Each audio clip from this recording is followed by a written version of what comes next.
Bonjour et bienvenue dans une nouvelle vidéo de Goodbye Kilowattheure. Alors aujourd'hui on va faire une maintenance VMC.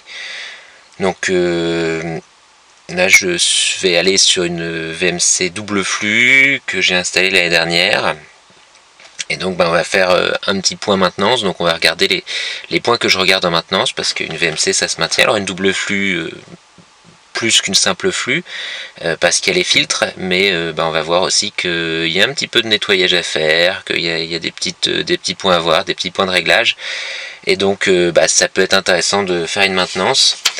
Alors pour cela, moi je me suis fait une petite feuille de maintenance sur laquelle en fait j'ai noté tous les besoins de maintenance de la machine, et que je vais suivre scrupuleusement, et éventuellement donc remesurer les débits, tout ça. Donc vous allez voir un petit peu comment ça se passe pour une maintenance.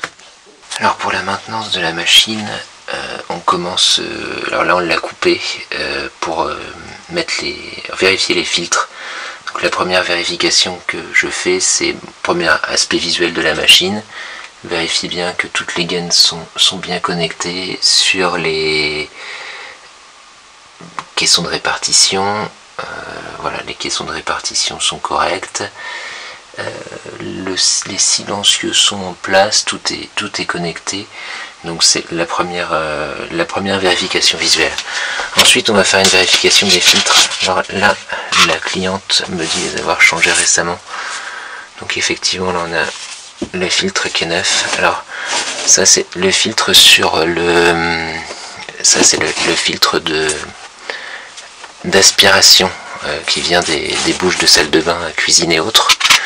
Donc c'est un filtre qui est un filtre on va dire grossier. En fait il sert à enlever les poussières. Et puis ensuite on a en dessous le filtre plus fin là pour l'arrivée d'air en aspiration, donc qui lui est un filtre beaucoup plus fin pour éviter les particules fines. Donc là côté machine c'est bon pour l'extérieur et pour les filtres. Donc là on a ouvert la machine pour regarder comment c'était à l'intérieur. Donc c'est le moment de regarder l'état de l'échangeur. Donc on peut tirer comme ça. Donc on regarde si l'échangeur est en bon état. S'il est un peu encrassé, on en profite pour le nettoyer. Voilà, donc on échange l'échangeur. On nettoie l'échangeur s'il faut. Là c'est juste un contrôle visuel, la machine est presque neuve.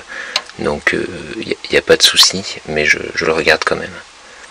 Voilà, donc on fait aussi une ouverture des caissons de répartition. Donc là c'est le caisson d'aspiration, donc qui vient de salle de bain et cuisine. Donc on constate qu'il y a un peu de poussière qui est arrivée. Donc on va passer un petit coup de chiffon là-dessus, et puis ça va être réglé. Mais donc voilà, en fait ça c'est ce qui peut venir encrasser les gaines ou la machine. Donc on va enlever ça, et puis on fera aussi l'autre qui est dans l'autre sens. Normalement le plus propre, le deuxième. Ça par exemple c'est le réducteur de débit qui vient de la salle de bain du rez-de-chaussée. Donc on voit qu'il est quand même largement encrassé. Donc on va aussi en profiter pour faire un petit nettoyage. Voilà, donc là on a remis en route la machine. Donc après avoir vérifié la machine, les caissons de répartition et les filtres. Donc maintenant on va aller vérifier le réglage de la machine. Donc alors ici on ne fait pas le réglage ici parce qu'on est dans le fond d'un placard. Donc on va aller vérifier les réglages sur le boîtier. Donc pour vérifier une bouche, on commence par l'enlever. Voilà, elle est enlevée. Et donc du coup, je sais pas si on va le voir bien à la caméra. On regarde un petit peu derrière comment ça se passe. Donc là vous voyez, la machine elle a 1 an. On a déjà un petit peu de... Non, c'est le moment de la peinture qui a fait du... C'est le moment de la peinture, c'est pas de la poussière, donc c'est bon. Là, en termes de propreté, elle est bonne. Donc toujours sur la même bouche, après on va lui demander son débit, pour vérifier que les débits sont toujours bons. Donc là, On installe le débitmètre bien sur la bouche. Ici dans une bouche salle de bain, donc on doit avoir 30 mètres cubes heure.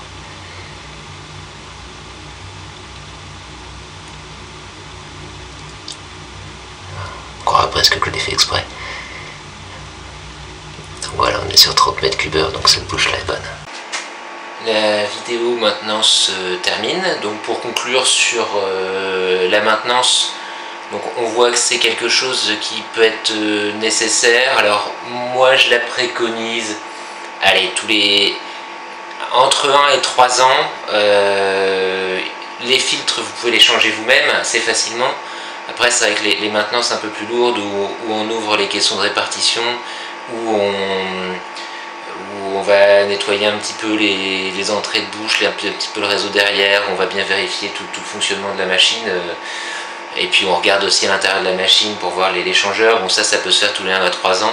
Après, si on voit que les réseaux sont sales, de toute façon il y a un moment il va falloir passer le goupillon dedans.